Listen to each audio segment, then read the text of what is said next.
The views and opinions expressed in this program do not necessarily represent those of Natural Bridges Media or KSQD's staff, volunteers, or underwriters.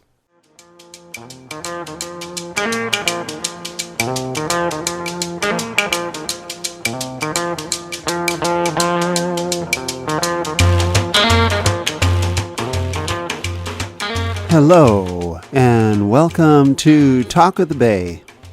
I'm your host, Len B.A., and with me today is Daniel Sokatch.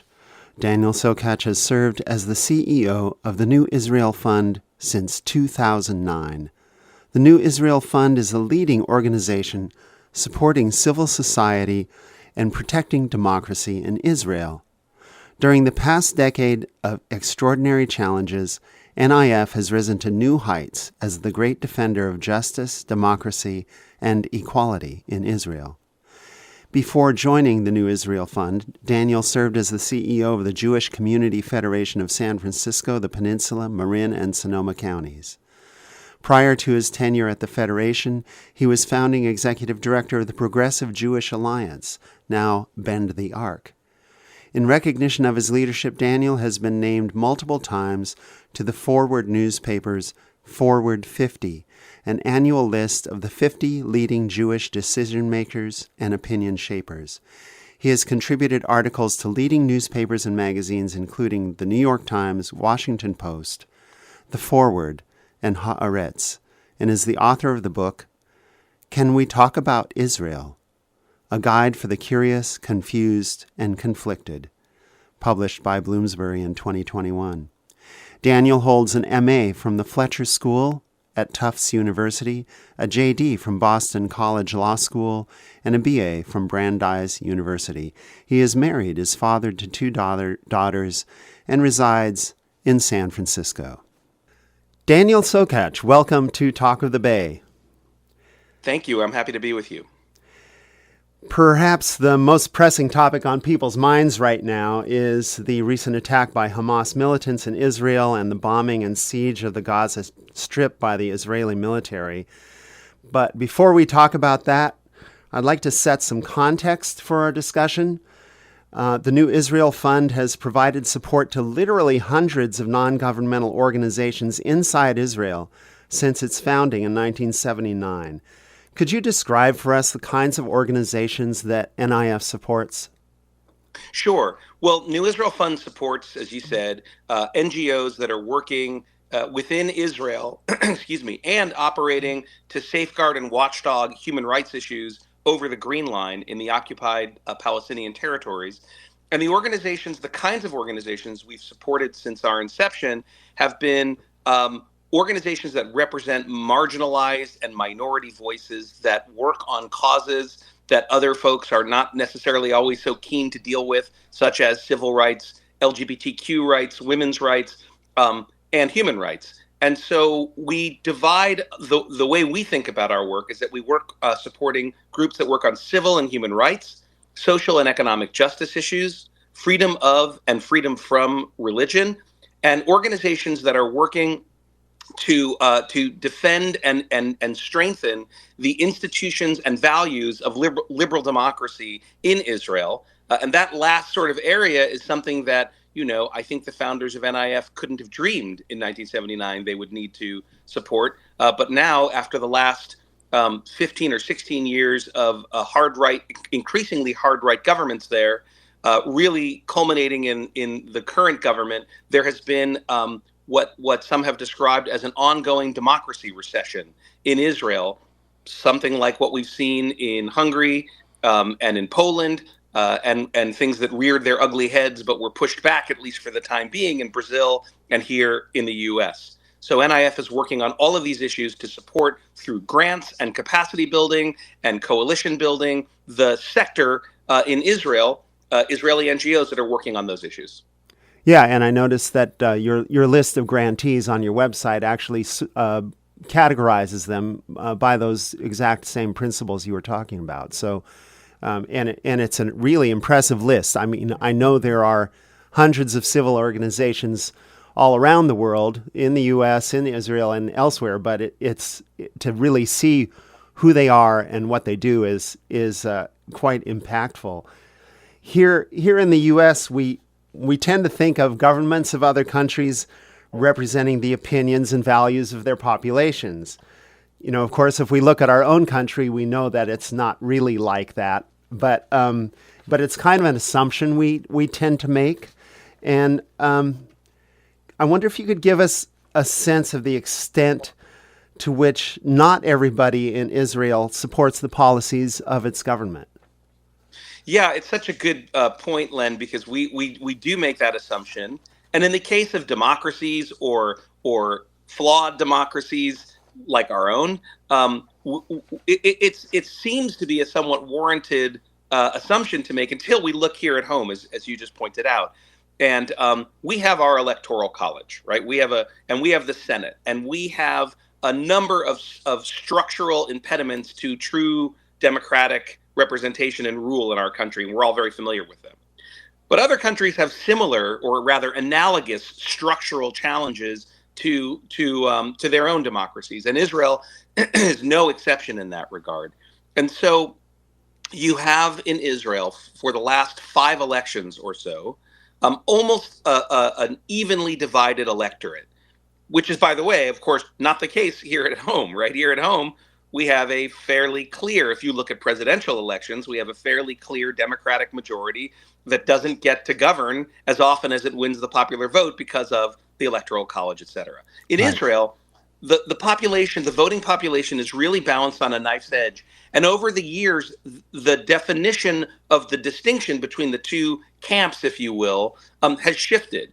And I would argue now that what we see in the current Knesset and the parliament, and let's go back before the last horrible 2 weeks to get the context that you asked for.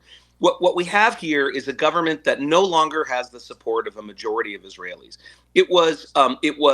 It came to power after yet another extraordinarily close election in which the Prime Minister, Benjamin Netanyahu, who has ruled Israel for about 13 of the last 14 years, he was unable to build a coalition with any parties from what I'm going to call the kind of sane right wing, the center, the left, or the Arab community. He was unable to gather any parties from that group because over the years of his rule, he has burned virtually every bridge that he ever had with not only parties on the center, I mean, forget the left and Arab society, but he had burned parties with the center, but also with folks on the right. And so the reason there was this opposition that briefly came to power for a year and was the ruling coalition, they called themselves the Change Coalition. And the idea was, we are not Benjamin Netanyahu. We're a group of parties from the right, center, left, and Arab communities, and we will agree for the time being not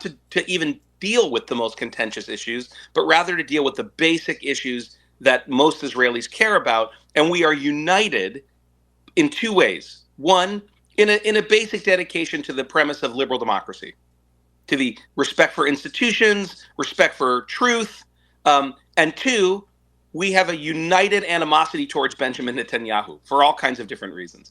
So in this last election last year, That's interesting. Yes, keep going.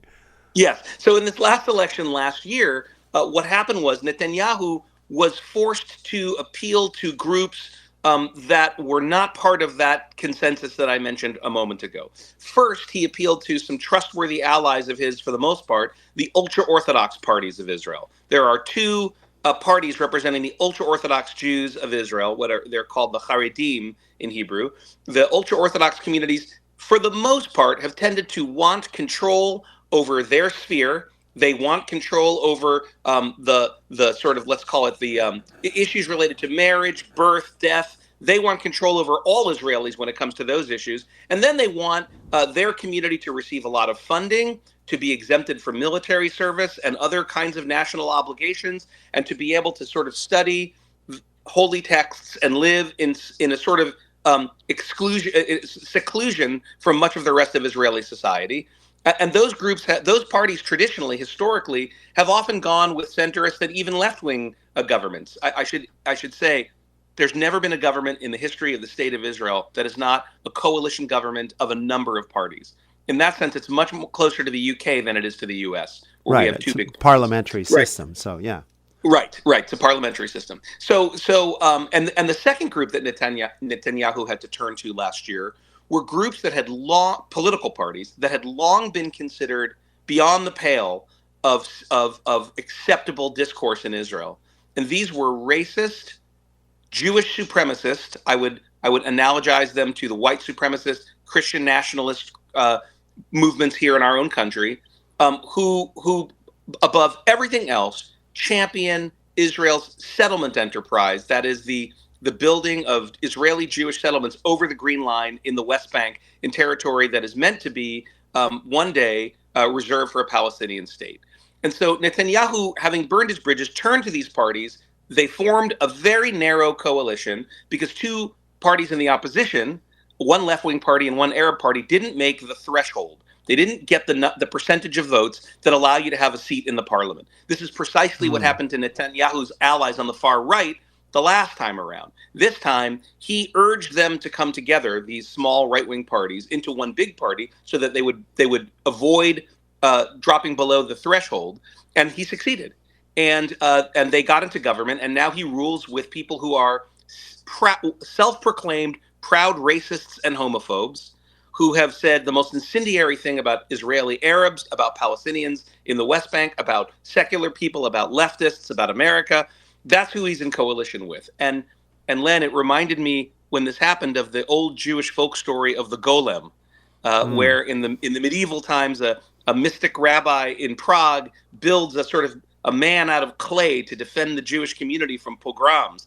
But of course, the Golem goes out of control and rampages. And I would argue that Netanyahu built his own Golem on the extreme far racist right, thought he could control it, couldn't control it. And what they did was they sort of pushed him to push an agenda to shut down the last check and balance in Israeli society, Israel's Supreme Court, the High Court of Justice.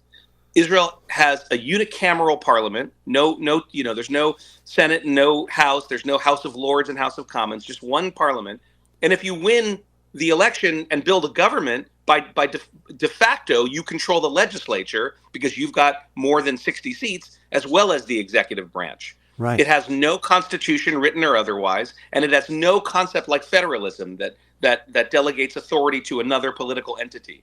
The state is everything. The only check on the state, other than civil society and the press, the only official check is the Supreme Court. And because all three parts of this coalition, the what I call MAGA party of Bibi, which is that Bibi being the ubiquitous nickname of Netanyahu, and I'm arguing that his Likud looks a lot like the Republican Party today, or at least the Trump wing of the party, based solely on the legal and political grievances and jeopardies of their leader. And those are legion. Netanyahu has been indicted on 3 felony counts of corruption, and he's in the middle of trials right now. So he wants the Supreme Court muzzled because he doesn't want them to send him to jail. The ultra-Orthodox are furious with the Supreme Court for having ruled that ultra-Orthodox men do have to bear some responsibility for national service through the army or something else. They hate the court for that reason, and they want it muzzled and gone.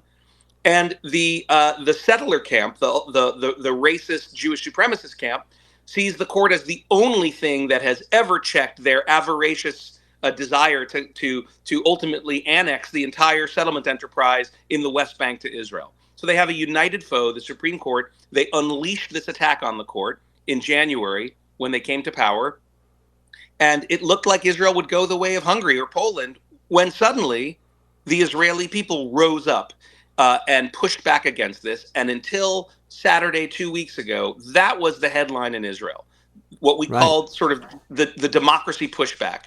And on the eve of the horrific Hamas terror attacks, somewhere between 65 to 80% of Jewish Israelis registered their disapproval and opposition to Netanyahu's government. Arab citizens of Israel, about 20% of the population, even higher numbers, opposed Bibi's government, Netanyahu's government.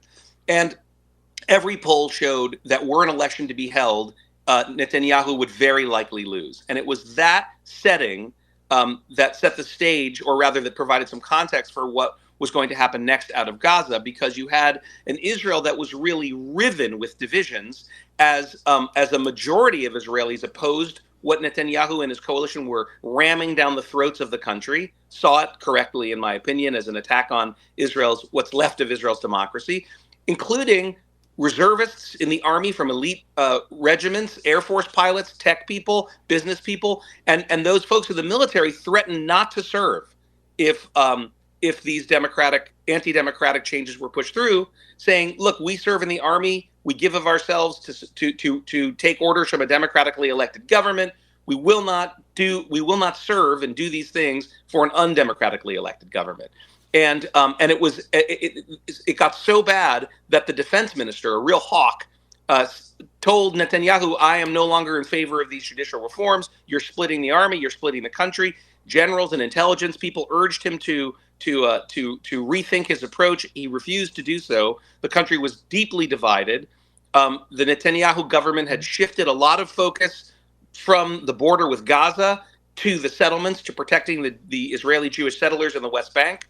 And I think much of the world saw Israel correctly as going through an internal, almost sort of revolutionary moment. And there was a lot of uncertainty. And it was at this moment that Hamas chose to strike. Yeah, and that, those demonstrations have been going almost continuously since January, and here, of course, with the onset of this attack and the war that's going on today, it's certainly faded in the background. Are people still demonstrating? Is there anything going on in that realm, or is the country really overcome with dealing with the war? I think the country right now is overcome with dealing with the war. And many of the groups that were fundamental to the democracy protests, like those veterans, are now sort of volunteering to help with relief efforts, because this government, October 7th, the day that saw this murderous terrorist assault on civilians in Israel that resulted in over 1,300 murdered, the vast majority civilians. This came about, of course, because of the monstrous agenda of Hamas. But this day saw a catastrophic collapse on the part of the Netanyahu administration. The intelligence services missed this. The army was not ready for it and missed it. The Air Force was not prepared and missed it. Despite what we're hearing now, reports from Egypt and from the CIA that something was bubbling in Gaza, their attention was elsewhere. And so even as Israelis, including the protesters, are now seem united in responding to the terror attacks, recent polls just over the last few days show that 4 out of 5 Israelis ascribe blame and responsibility for Netanyahu and his coalition for allowing the country to be as unprepared as it was. Len, when I think about it, George Bush was the president for 8.5 months before 9/11, and there was a debate about to what extent he bore responsibility for the unpreparedness of the U.S. for this attack, as there should have been. In Israel, it's not 8.5 months; it's 13 years. So this is Netanyahu's Israel. It's his army. It's his intelligence service, and and not only did they miss the mark, but so too have relief efforts been so inadequate and hampered that civil society organizations like the New Israel Fund and our grantees have had to step in, like those protesters, those army reservists, have had to step in to fill gaps that exist, even in attending to those who have been displaced and traumatized by the events of the 7th. Yeah, and truly, an extraordinary. I can't think of a time when. I mean, there's been ongoing attacks here and there, and it usually seems to be, you're talking in the, double digits, maybe 10 or 5 or, 25 Israelis are affected.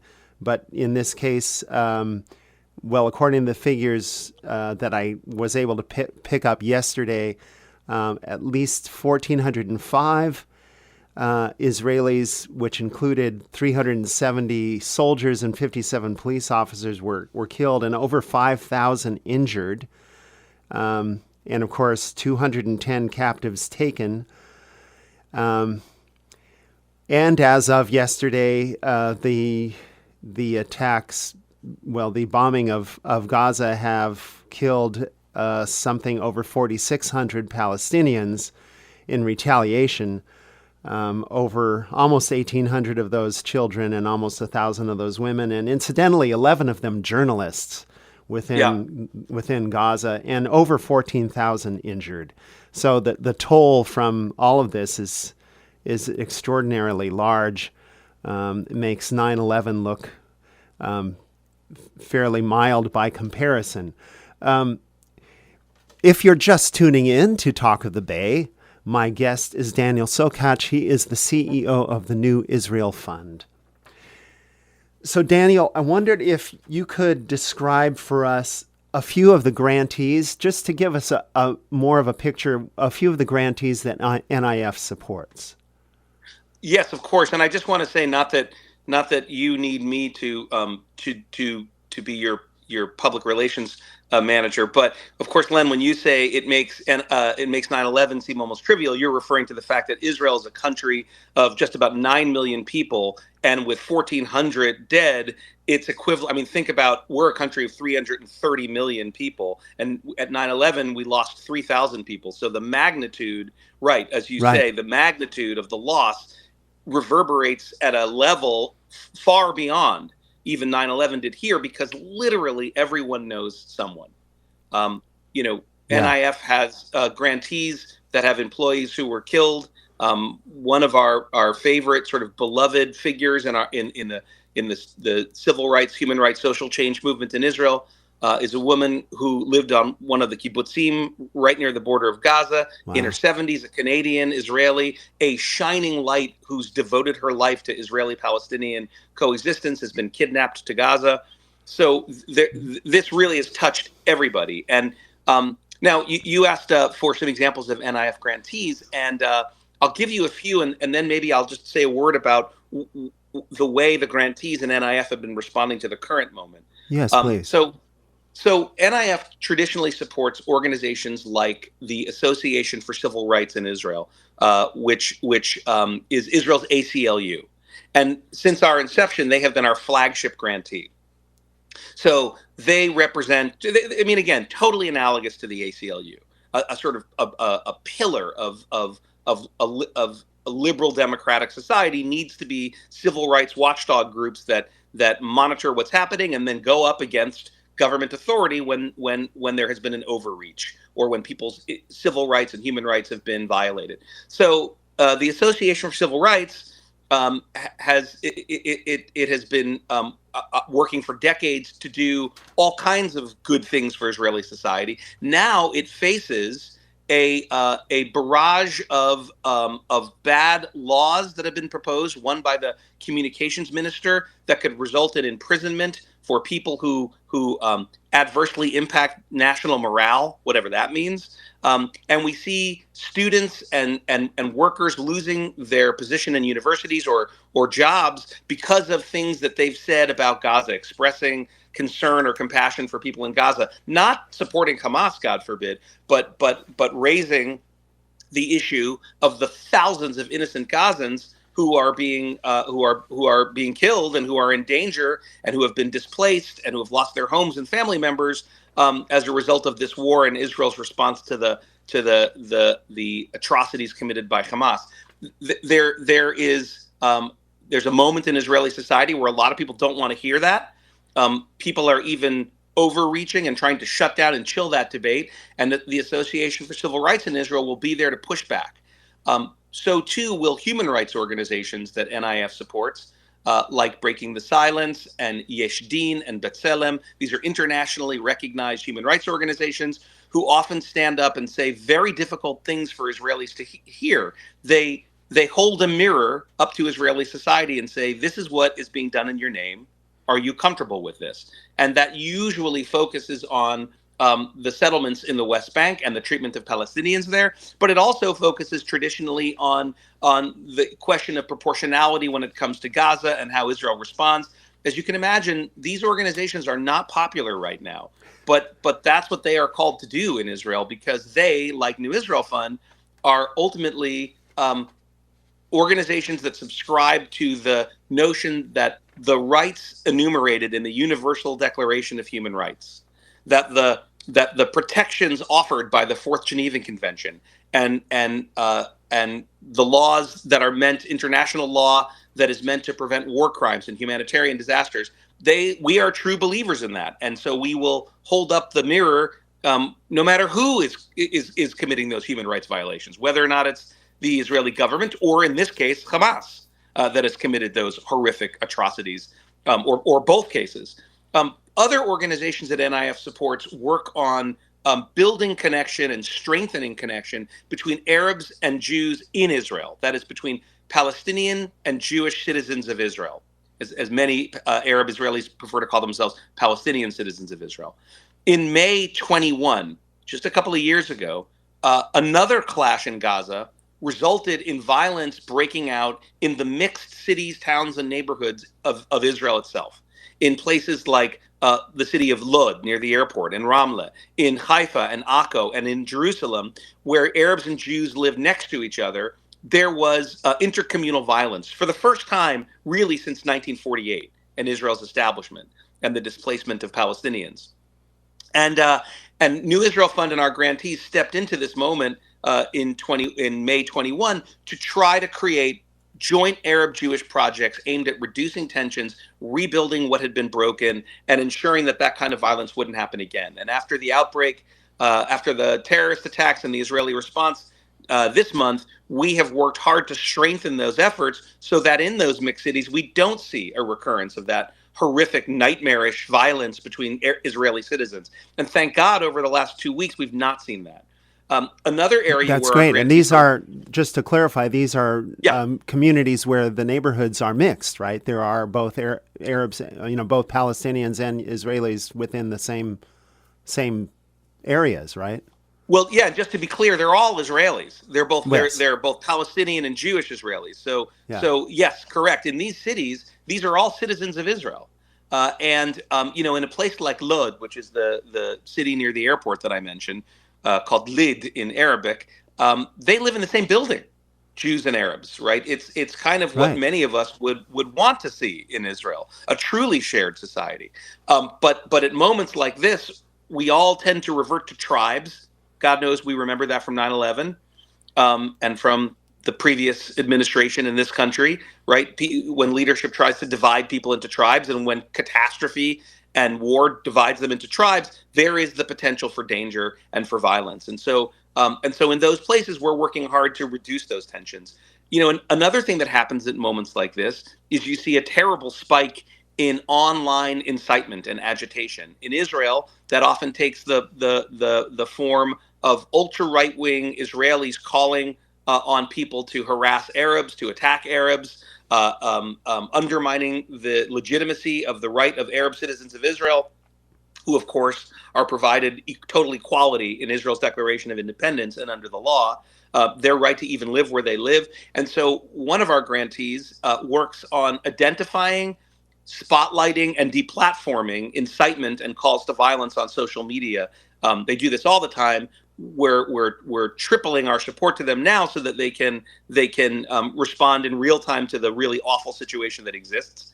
And then NIF is doing something that we have done before, most recently after the Second Lebanon War, but which is not part of our normal bailiwick. And that is, we are providing significant amounts of support to folks on the frontline communities who have been impacted by the horror of what's happened near Gaza. That is to say, residents of the kibbutzim, of the collective farms, who tend to be very liberal and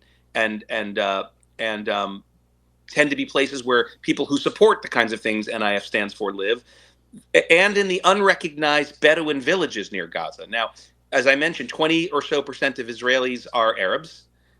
And many of them, the Arab population many of them are Bedouin Arabs. That is traditionally nomadic peoples who kind of move back and forth between territory throughout the deserted regions in Israel. And over the decades, Israel has tried to sort of force them to stop migrating, which is, by the way, not unique to Israel. A lot of settled countries do that to their nomads. Yes. But it hasn't wanted to recognize some of the places where Bedouins have settled down. And so they're called the unrecognized villages. And we support them in decades-long legal attempts to get those villages recognized. But what happened 2 weeks ago was that those villages don't have basic services, they don't have bomb shelters, and they were in the way of Hamas rockets and murderers too. And so folks from the kibbutzim, folks from the Bedouin towns, and folks from the big, what are called development towns, these are people who, these are towns of, or small cities near the border of Gaza where years and years ago, decades ago, in the 50s, the government sent many immigrants to Israel from North Africa and Middle Eastern countries to these far-flung development towns. There's still a lot of resentment among Jews from those countries about having been treated that way as opposed to settled in Tel Aviv or Haifa or Jerusalem. Those towns now tend to be working class, sometimes quite right-wing places, but they have been displaced. They were attacked horribly on October 7th as well. And so folks from the kibbutzim, the border town, the development towns, and the Bedouin villages have been evacuated from the area around Gaza. They are people who have lost relatives. They've been murdered. They've been kidnapped. The survivors are traumatized. And NIF and many of our organizations have been working to serve those communities who have not received the kind of support that they need from the government, including stories in which we got phone calls from groups that arrived late at night to a safe point in Israel after they were evacuated, only to find there was nowhere for them to stay and no food arranged for them. And we have actually literally bought hotel rooms for evacuees and refugees. So it's really kind of frontline relief. We're providing medical kits for folks working in the Bedouin villages. We're supporting one of our grantees to go down to the far south of the country to treat people who have been injured or traumatized. So we find ourselves in a position of sort of frontline relief. And I guess what's been so unbelievably heartening to me is that our supporters around the world have really stepped up to help provide that relief and take care of people who have had their lives completely destroyed and upended by the horror that happened, even as our human rights organizations are saying the really unpopular, difficult, uncomfortable things about Israel needing to abide by the laws of war and be mindful of civilian casualties in Gaza, and our organizations are arguing for are advocating for a return of the hostages and openings of humanitarian corridors into Gaza. So, Len, as you can see, we're really trying to hold a very complex reality and be there for the Israelis who've been affected, and also speak up for the innocent people in Gaza who are suffering now, and urge the return of the hostages. This is an almost impossible task, but it's the one that liberal civil society in Israel is called on to try to accomplish at a time like this. Yeah, which the government clearly is not doing. Well, we're going to take a really short break. Don't go away. We'll be right back with more with Daniel Sokatch of the New Israel Fund right after this.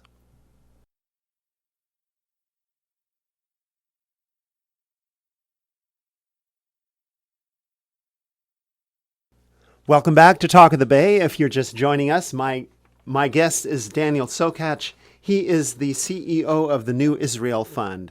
The New Israel Fund is the leading organization supporting civil society and protecting democracy in Israel. And Daniel, we've been talking about this incredibly difficult time right now in the wake of the attacks by Hamas around the areas of Israel bordering on Gaza. And now, of course, there's a pretty, I don't know if it's unprecedented, but it's an extraordinary counteroffensive by the Israeli government. The government says it has dropped 6,000 bombs on the Gaza Strip since October 7th, which, just for a matter of scale, matches the number of bombs the U.S. used in Afghanistan in 1 year. And Afghanistan has about 1,800 times the land area of Gaza. So that scale of that bombing is obviously going to be extremely destructive for the people of Gaza. Well, you've been giving us some really wonderful insights into all the efforts going on right now. And one thing that struck me is obviously, New Israel Fund has been doing this work for over 40 years, and you've developed some real networks and connections to be able to deliver assistance within Israel. And I wondered if you could talk a little bit about, what it took to build and what it takes to maintain those networks so that aid and support can be given to organizations within Israel on short notice. Yeah, well, luckily, the folks who came before me and others in leadership now in NIF were pretty wise and pretty smart. And so the way New Israel Fund developed was that our physical office was always in Jerusalem. We've now moved to a city in between Jerusalem and Tel Aviv, which is much more like moving in between San Francisco and Oakland than it is L.A. and San Francisco, because Except it's a it's very not in small the water.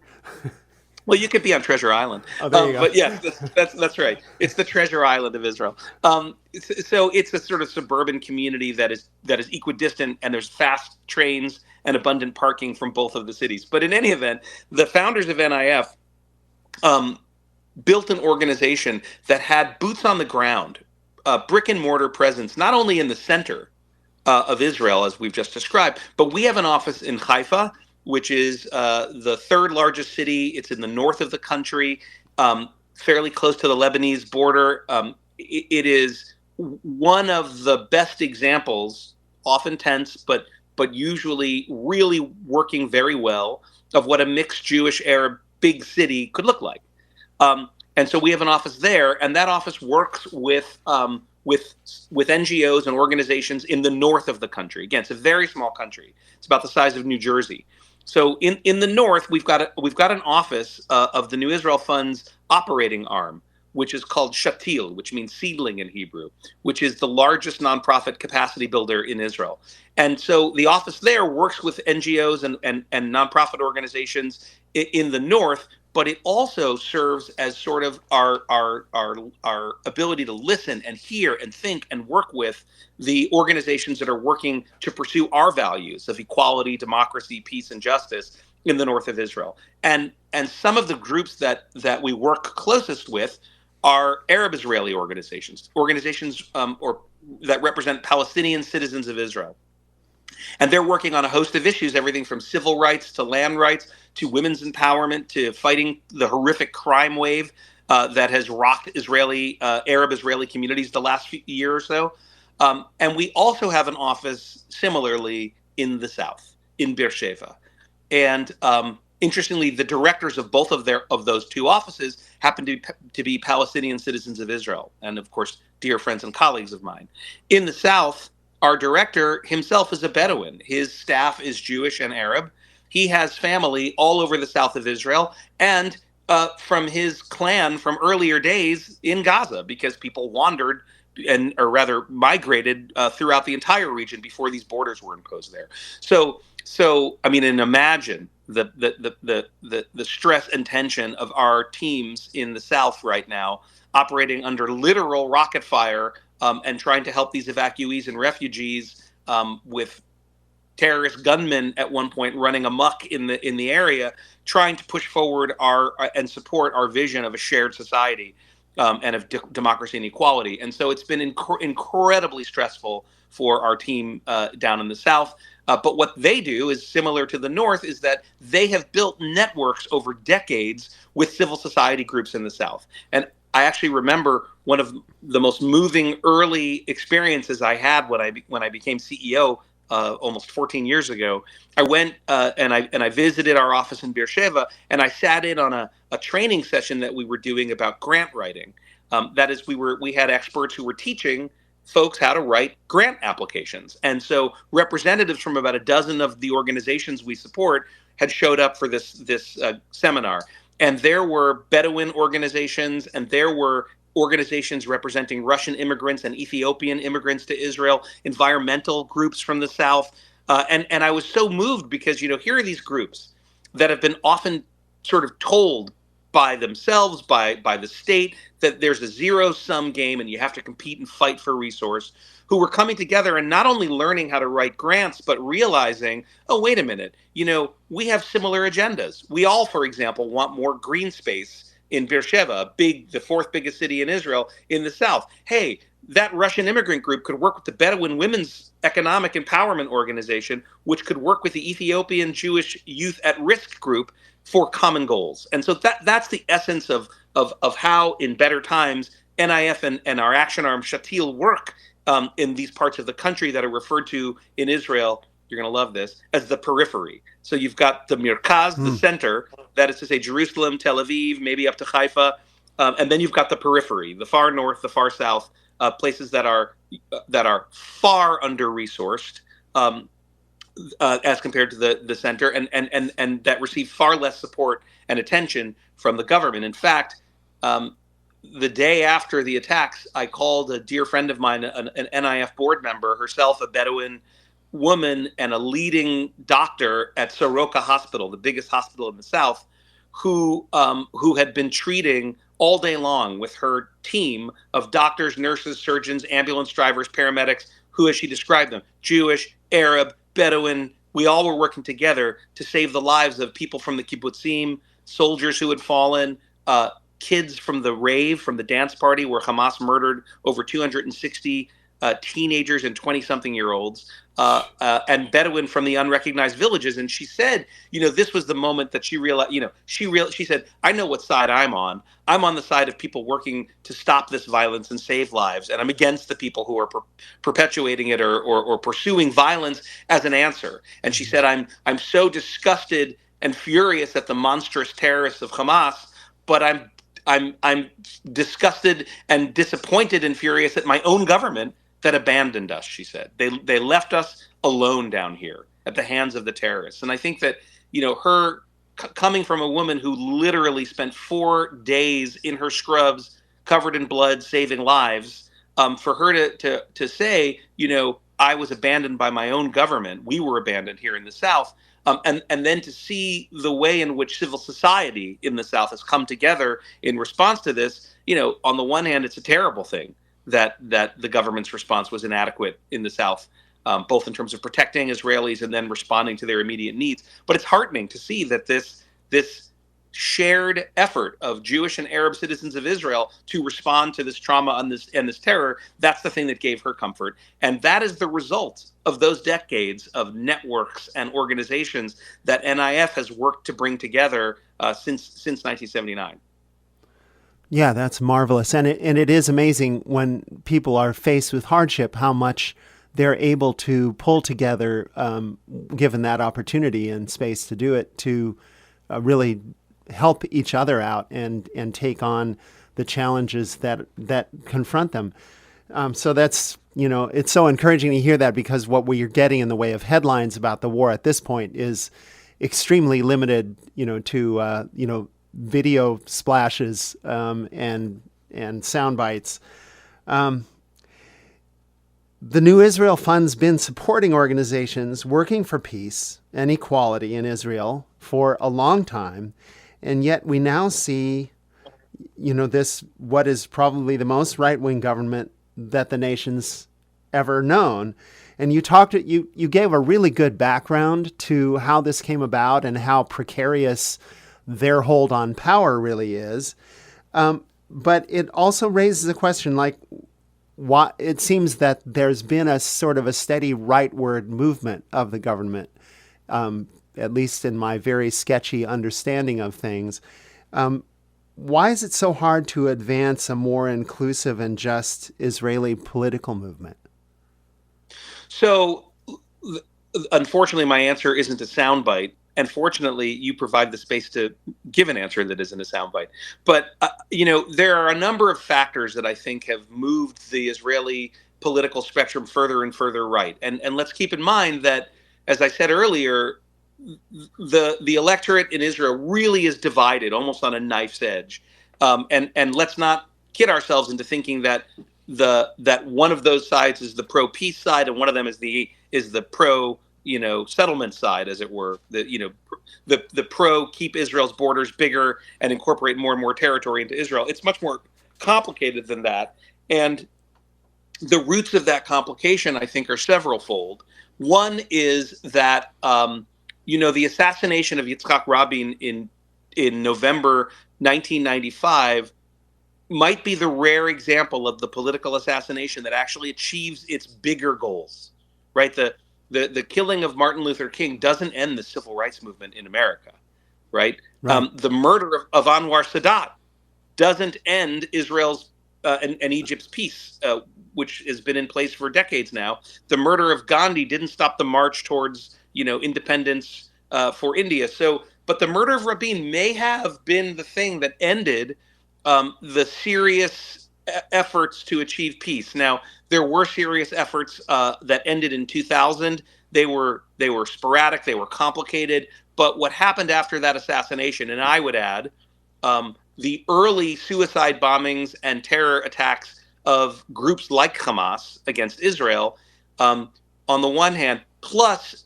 in the years after 95, the massive increase in building settlements in the West Bank, right? These things were factors that moved people further and further away from the idea of there being a horizon for some kind of peaceful two-state resolution.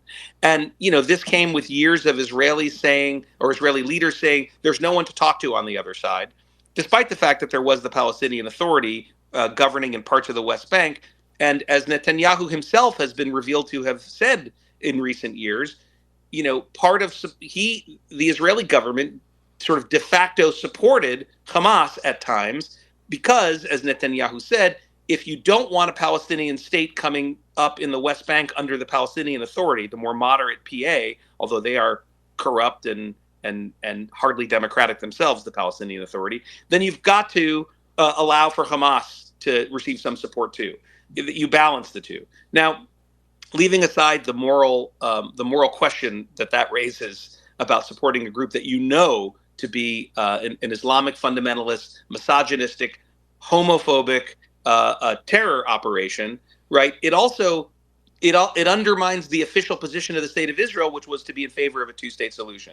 Even though Bibi Netanyahu himself has said he'll never, not on his watch, that's still the official position of the state of Israel, and he clearly wants to undermine it. But in any event, all of these things, the murderers of Hamas and the assassin who killed Rabin, the increase in the settlement enterprise in the years since then, the second intifada, during which Yasser Arafat, for whatever his reasons, refused to sort of seal the deal with Israel that might have taken things in another direction. The rejection of Israel in the years since then of the Arab League's peace proposal, total integration for a two-state solution, not once but twice. All of this, there's plenty of blame to go around for why things got to where they are today. But where they are today, and I fear that what's happened now has only furthered the perception in Israeli society that there's no hope for any kind of two-state solution. But remember that there are millions of Palestinians living in the West Bank under occupation and in Gaza, where there are multiple wardens to the giant jail of Gaza. You've got this despotic, horrific, totalitarian dictatorship of Hamas, and you've got Egypt and Israel, or I should say Israel and Egypt. They're the secondary player here, essentially besieging Gaza for 16 years and saying nothing can go in, nothing can go out without our permission. Meanwhile, there's Hamas doing what it's doing. And you have a recipe for the opposite of moving any of the polities, Israeli or Palestinian, closer to some kind of support for a resolution of the conflict. Mm-hmm. Yeah. Yeah, it has been incredibly complex, and it seems to grow more complex every year. And clearly there's no single solution nor a simple one at this point. But the U.S. is the largest supporter of Israel in terms of foreign aid, and much of that aid is military. Do you think that U.S. policy towards Israel could play a role in helping to make first steps toward a lasting peace? I do. And in fact, it's one of the few things that ever has when those steps, have been taken in the past. There's one school of thought that goes like this. We, the U.S., the international community, we can't want peace more than the two sides. We can't force them. So what we can do is try to improve conditions so that one day maybe they'll decide they want to come back to the table again. But there's another school of thought. And it was articulated by an academic called Nathan Thrall in a book that he wrote called "The Only Language They Understand." And in the book, Thrall illustrates, I think, very compellingly, the way in which force of some sort, whether it's military or diplomatic or economic or political, has been the only thing that has pushed Palestinians and Israelis and the wider Arab world towards moderation and compromise when it comes to this conflict.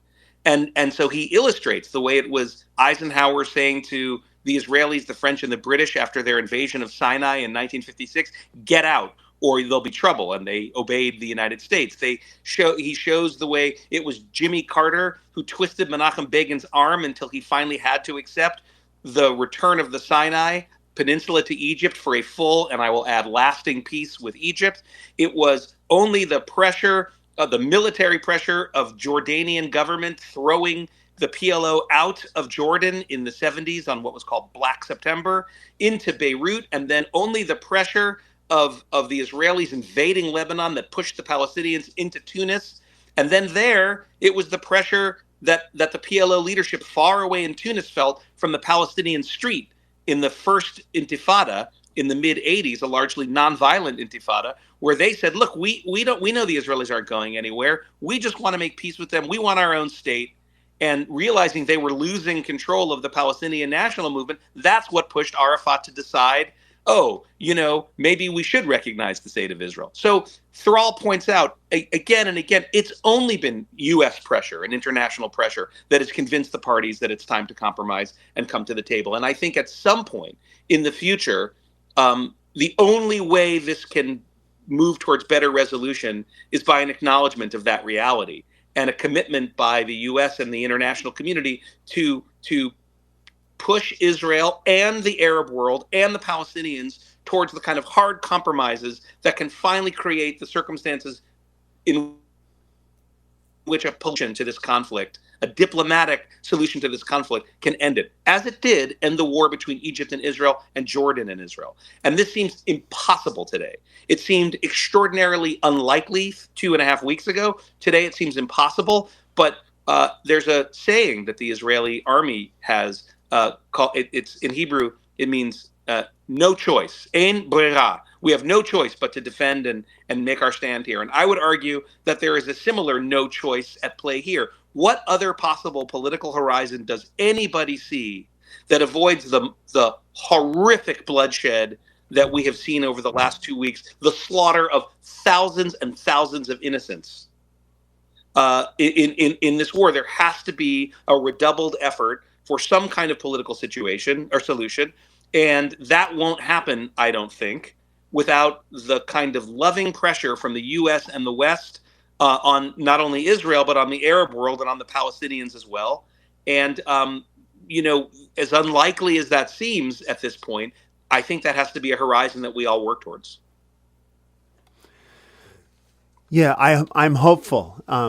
It's always challenging to hold out hope, and it seems that it's been a difficult setup for the original creation of Israel out of the British territory of Palestine to it's you start with a problem, and so it's true.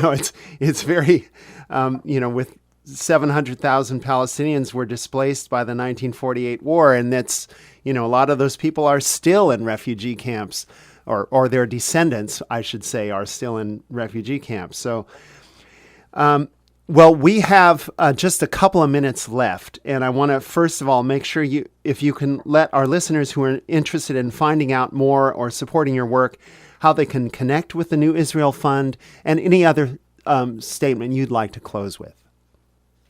Thanks, Len. Well, first of all, thanks so much for having me. It really is something of a relief to be able to have this kind of conversation as opposed to the collection of sound bites that constitute most media appearances, especially during times like this. So I really appreciate it.